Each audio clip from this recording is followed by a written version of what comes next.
Honorable Men Discord. NYC Schools ban cell phones for students. Let's talk about it. How you see yourself is how you perceived. I see a man strong, gifted, head strapping, never down on his knees, begging. Gotta make a way, even in my darkest hour. Say the odds against me was new. I would never cower. As always, welcome to another episode. If you haven't already, hit the subscribe button, hit the like button, and let's talk about it in the comment section. So let's get straight to it. So NYC schools are banning cell phones from the students. And my initial reaction to it was, great job. Until I saw this gentleman's video that I'm going to play at the end. Then that brought me to 50-50. All right, so I'm split. I'm split on it. But let's get into the first two videos I have queued up, and then we'll talk about it further. Saying it's the first day of school, and look already all the problems that's being caused just because, in case you guys didn't know, they're banning cell phones. So I guess this lady is hanging out some pouches for them to put the cell phones in. But look at that line. This is incredible. So many people outside now. Remember, the temperature is good now, but imagine this in the winter. If this is how it's going to be, they really need to, put themselves, in shape, because this is not going to work like this. A lot of people, agree that they should be banning cell phone in school. Some people do, some people don't.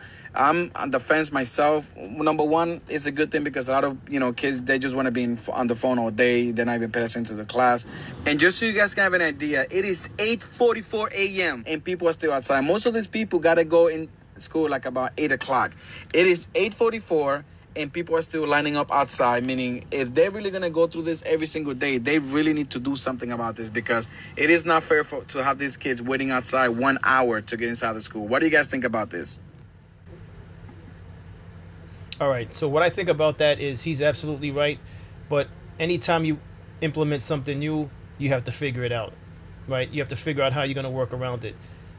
Obviously, checking all the students, checking them in, checking their belongings, it's going to take some time. Another thing to consider is these kids are smart. They're going to find alternative ways of getting a cell phone. Maybe they turn in one phone and they have another one. I don't know how intense the staff is going about checking their belongings, but when you add, much like what he said, when the weather gets, when the winter comes, and they have layers on, how are you going to check that? How are you going to check that? Are you patting down students? Let's be honest. I don't think this is going to be a full successful plan of action, course of action to prevent students from using their phones during class. But we'll see what happens. Once wintertime comes and they have layers, they have hoodies, they have extra book bags, they have sweatshirts, they have the big jackets, the big winter coats.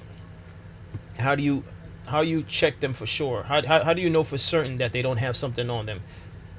But let's continue. This is another clip I have about this. Current state of school shootings. New York City just banned cell phones in schools. Students are now required to lock up their phones from the start of the day until the end. Officials hope this will improve declining test scores. Do you think that's a good thing for the kids, or no? I think that's a good idea because you concentrate more. With how many school shootings, kids should have access to their phones if they need to contact somebody. Distraction-free environment from kindergarten to 12th grade. If you're distracting yourself on your phone, you're going to get distracted from anything. Might as well just kick girls out of school, because if that's the case, if things get distracted you, because I was distracted by girls when I was in school. Maybe we'll see like an influx in people having smartwatches. I think people are just going to figure out how to get around it. Oh, of course. Definitely a bad thing, because in the current state. That's what I said. The students are smart. They're going to find ways to get around it. It's amazing. And I from time to time, on episodes, I have to say I come across sounding as an old head, which I am an old head. But correct me if I'm wrong, for those of you that are up in age. We made it through school without cell phones. And I know there's going to be those that say, oh, we're not talking about your day and age. It's 2025, things have changed. I know there's going to be those people that say that. But the reason why, as an older statesman, I have to say that my generation got through school without cell phones, I'm saying that to make a point that it's possible. We have grown as a society to be so accustomed to being on our cell phones that we act as though it's impossible to function without them. Now, when you talk about safety in schools, and if there's like a active shooter situation, and how students who have phones, it helps their parents know what's going on, I could understand that to a degree. I could understand it. That's why I start to become split down the middle as far as where I stand with this. I'm 50-50 on it. And when I get to the last video, you'll understand why I'm 50-50 on it. But we've gone through, and when I say we've gone through, my generation, we've gone through being in school without cell phones. So I don't understand why it's so impossible to envision our students getting through class without a cell phone. We, as a society, are so drawn to our cell phone. It's actually disgusting, in my opinion. There's pros and cons to everything. I'm not saying cell phones are horrible. It's the overuse of cell phones are horrible. All right? And I'm going to give you an example. I went to the gym, and when I go to the gym, I like to get to what I'm working out on and get out of there. I'm focused in the gym. At least I try to be as focused as possible. Not because I'm some bodybuilder or professional athlete, but because I'm not there to play. I have an objective. I want to get in, get out, make my way to the sauna, make my way to the jacuzzi. But to earn the sauna, to earn the jacuzzi, I like to get in a good workout. And I understand it's a public place or private because you memberships.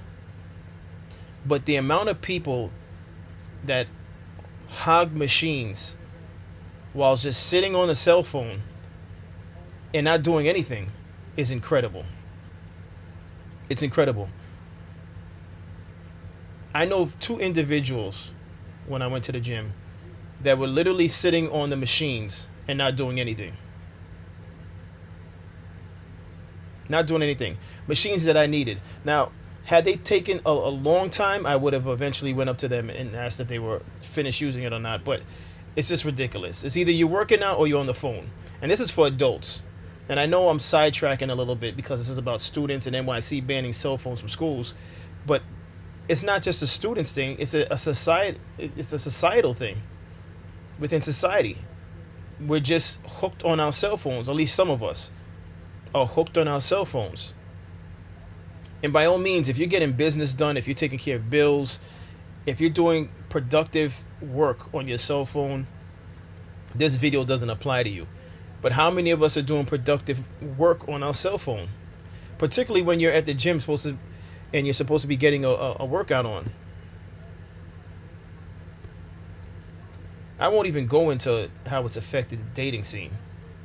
When you're on dates and that person you're with is on a cell phone, I just think it's just annoying and disgusting and rude, to be honest with you. But let's go into this last gentleman and his thoughts. And he honestly brought up some valid points, and that's why I kind of, now I'm kind of split on this. All right, this is official chemo, and it's a little bit lengthy, but a lot of good pointers that he brought up, and I'll talk about it after. Y'all up kids' phones and saying it's for focus? Now, I'm not saying y'all wrong, but what I am saying is y'all focus on one side. Kids staying focused. But what about the protection side? What about the safety? What about the fact that school zones now are more war zones than anything? I'm going to be honest with you. I don't think it's about education. Because if you ain't teaching your kids what you got to do at home, when they get in school, they not going to learn. I honestly think it's about control. My name is Kim. I do motivational content on TikTok, and I got to talk about the fact that they locking up kids' phones at school. Now, everybody going to say it's... So I have to stop it right there. I agree with him when he mentions the fact that the work starts at home. So if you're the type of parent who just lets their kids do anything, here's the cell phone, leave me alone because I want to be able to enjoy my time, my quiet time, then the problem starts with you and the way you're parenting, right? If you're the type of parent that when the kid comes home safely from school, you take the cell phone from them and you say, okay, it's time to do your homework. When you finish your homework, we'll have dinner and then you can get your cell phone back for a period of time. If you're setting rules in teaching your children how to manage without the cell phone, then you're doing the right thing. But if you're not teaching your children how to manage without a cell phone, you're part of the problem. So the problem starts at home first. So I agree with him what he had to say. The problem starts at home first, before they get into the school. But let's let him continue. Kids off of social media, right? I honestly feel it's to keep kids silent. Because when something goes down in the school, whether it be an active shooter, whether a kid disappears, whether a teacher crosses the line, whether something happens in school that they don't want to get out, those kids' phones are the only way that the parents will ever find out. Because who you expect to call? Every situation where you ever seen something happen in the school, who was the person to alert? Not the school, not the principal, not the county. It's the kids texting the parents. And come get me, I'm scared. Somebody has a pew-pew. If you take away their phones, you strip their voice. Now, I know everybody gonna say education is first. All right, I just had to say this as he continues. So yes, the children, because of cell phones, have been able to individually alert their parents and let them know, listen, someone with a gun is in the school. Now, you may look at that as a good thing, right? Knowing what's going on in your child's life when they're in school, when they're at a party, so on and so forth, is a good thing. But even when those parents get that alert, they're not allowed to enter the building. All it does is start panic. Now, he's gonna go and speak on that. I guess the lack of trust with the school faculty, because as an institution, there's going to be, what's the word I'm looking for? They're going to try to manage the narrative because it looks bad on the school. I understand that's how it is in institutions, that's how it is in corporations, that's how it is in a lot of companies. Now, schools are not a company, but you understand where I'm going with this. So if a school is dealing with an active shooter, they're not going to call up all the parents right away. I don't know in what time frame they allow the parents to know, but they have to contain the situation first to some degree, especially if it's ongoing. You're not just going to, while it's ongoing, you're calling parents up. That would send parents in a frenzy, and that would attract a lot of parents showing up to the school, which may not be the best thing in that time. All right. So it almost sounds like he has a lack of faith in the school system and the faculty, and that's a whole nother issue in itself. I don't know where I stand on faith with the faculty or the schools. I don't know where I stand on that just yet. I don't have an opinion on that. But again, for children to have their cell phones in class, in school, if an event happens and they call their parents right away, I don't know if that's a good thing. I'm also split on that. I don't know if it's a good thing, because having the parents show up midday or early day in the school, not even just for active shooters, but for something like if a child is complaining about a teacher. Now, that parent leaves work or leaves home to confront a teacher. I don't know if that's the appropriate way of doing things. And you have to understand, there's pros and cons to everything. So there's some students that are rude to their teacher. Let's talk about that. And for those of you who are school teachers watching this video, please jump in the comments and attest to this. There's children that are disrespectful to the teachers just because of how poor parenting at home. Or there's children that don't even respect their parents, and they're even worse to teachers in schools. And because the teacher is trying to gain control of the classroom so that they could teach properly, they may have a argument of some sort with the student, and now the student thinks it's okay to go to the bathroom and call their parent and make up a story about the teacher. So now their parent is coming to the school trying to confront the teacher as if the teacher is the villain. These type of things could go in so many different directions. This is why I'm 50-50 on it. I just can't be on one complete side when we speak about the cell phones. But let me let him continue and we'll talk further.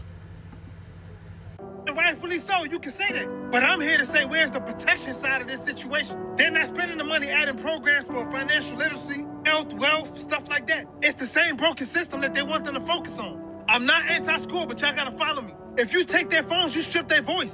You cut the line between parents and their kids. Y'all really gonna tell me y'all think that these schools gonna protect our children? And if something happens, that same school never hands over the footage. They damn sure don't tell the truth. These schools gonna cover their ass first every single time. Imagine if something happened to your child. It's literally their voice against. So my response to official Chemo, if he ever comes across this video, because I'm using his content to speak on. Again, I agree with you entirely in terms of it starts at the home. Gone are the days where we continue to look for people to blame, institutions to blame. I think it's clear, given the history of this country, that as individuals raising families, and this is to the men and to some of the single mothers also, it's clear that we are responsible for shaping our children the way we feel will get them through life in a productive manner. We are responsible for the things that schools may not necessarily feel is important to teach the children. We are responsible for giving this information to the children, our children, individually, so that collectively our children grow up to be more wiser and make the right decisions. We're not just dropping the whole notion of just dropping your children off to school and then, all right, we'll let the Board of Ed take care of it. That's just not going to cut it. That's just not going to, it's not going to be sufficient. We have to be better parents. This is where accountability comes into place. We have to be better parents. All right, so all the things that you're mentioning, Chemo, about the flaws with the schools and lack of trust, just let's hone in on what we're doing at home. Let's make sure home is correct. Because if we're telling our children the right things at home on a daily basis, if we're consistent with the information we're giving our children on a daily basis, we shouldn't have to worry about whether or not the school is performing their duties correctly. And what I mean by that is, yes, the school has their curriculum, but the home needs to have a curriculum also. Which means there needs to be times during the weekend where, all right, cell phones off, let me get the cell phones, and you're giving your children books to read that maybe you read. And so you give them assignments. You give them your own assignments. Read this book. Learn about this person.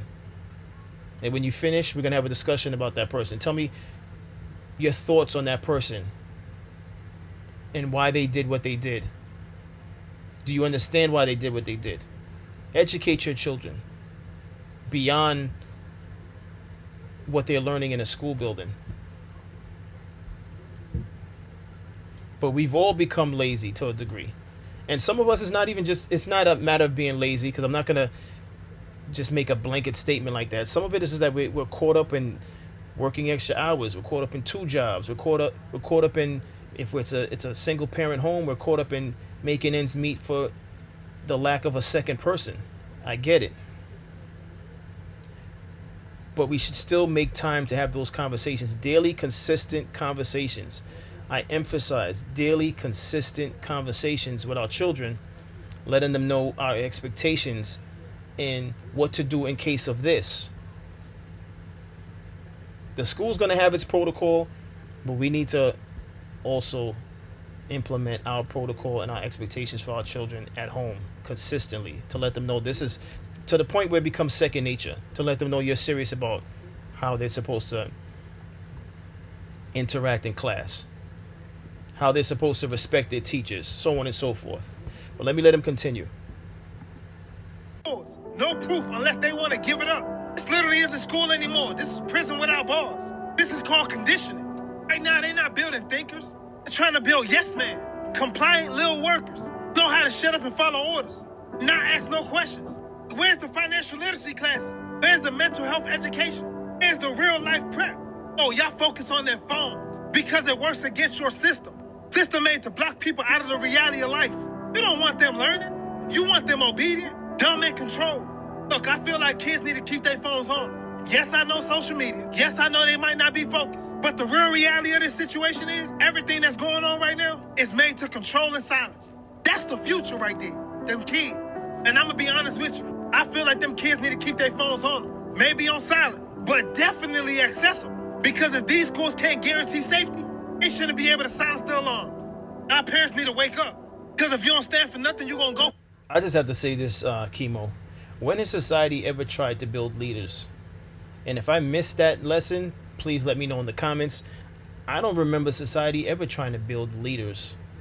It's always been systematically trying to make yes men and workers. In my time, the saying was work hard, get a good job. It was never work hard, run the job. It was never work hard, own the company. I never heard that slogan or those words. It's always been work hard to get a good job. So here in 2025, we're discussing NYC banning cell phones, and Chemo, you're saying that it's about control. And what I'm here to tell you, Chemo, it's always been about control. It's always been about control. For those that found their way out of being controlled, is because they were thinkers. Some of them have been natural thinkers. Some of them have been super talented at something that positioned them from working for someone. But for many of us, it's always been a situation of control. We've always found ourselves working for someone. I don't remember ever having classes that taught me to elevate beyond just being a worker.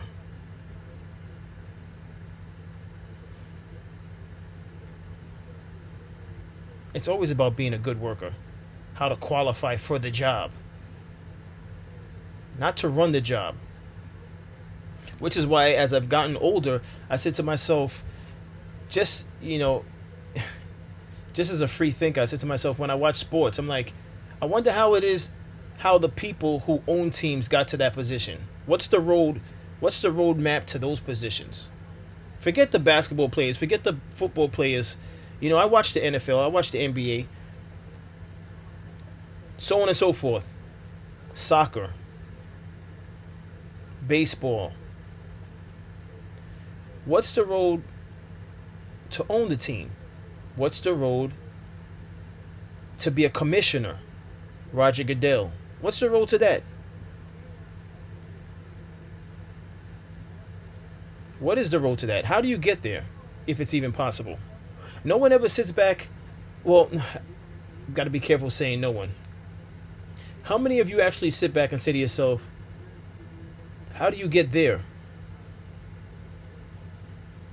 You know why you never think like that? Because that blueprint was never meant for you to read. They don't want you to read that. You just go there, go to the gym, work out, get fit, and make yourself good enough for the job. Maybe you get through the combine. Maybe we pick you up. This is why, even in 2025, we have discussions about the Sanders boys. Right? Young men. The Sanders young men.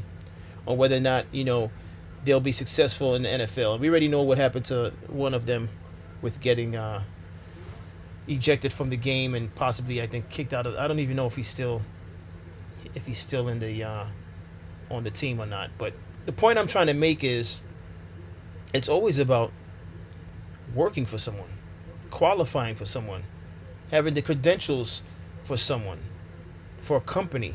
It's never been about owning the company. I've never in my lifetime recall being taught how to run something, how to be a leader, how to supervise. It's always been about working. And for those of you that make a good salary, you're blessed, congratulations.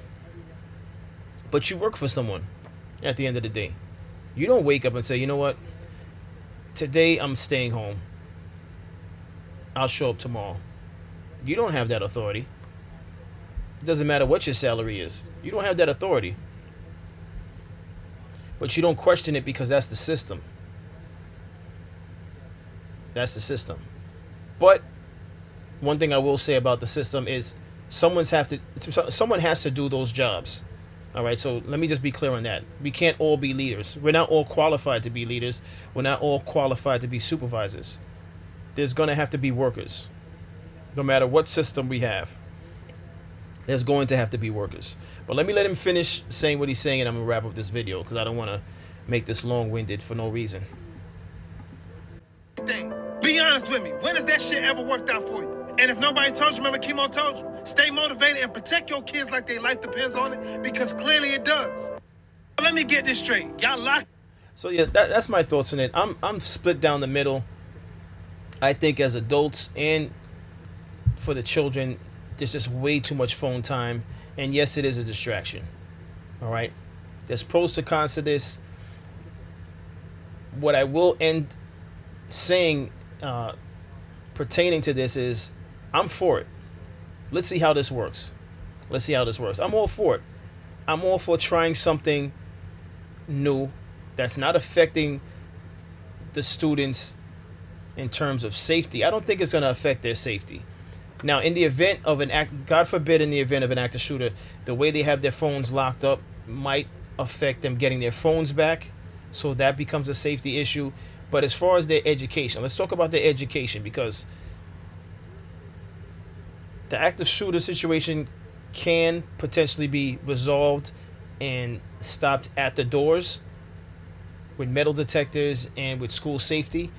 So let's just concentrate right now on the argument of, will it improve their learning? I believe it will, because the kids are distracted with these video games on the apps and with social media, TikTok, Instagram. They're distracted, just like the adults are distracted. So let's see how this works out before we get all up in arms about, I don't like the idea of the children not having their cell phones. Let's see how this plays out first. That's my thoughts on it. What's your thoughts? Let me know in the comments. And as always, stay honorable. I appreciate all of you. Hit the subscribe button, hit the like button, and I'll see you in the next episode.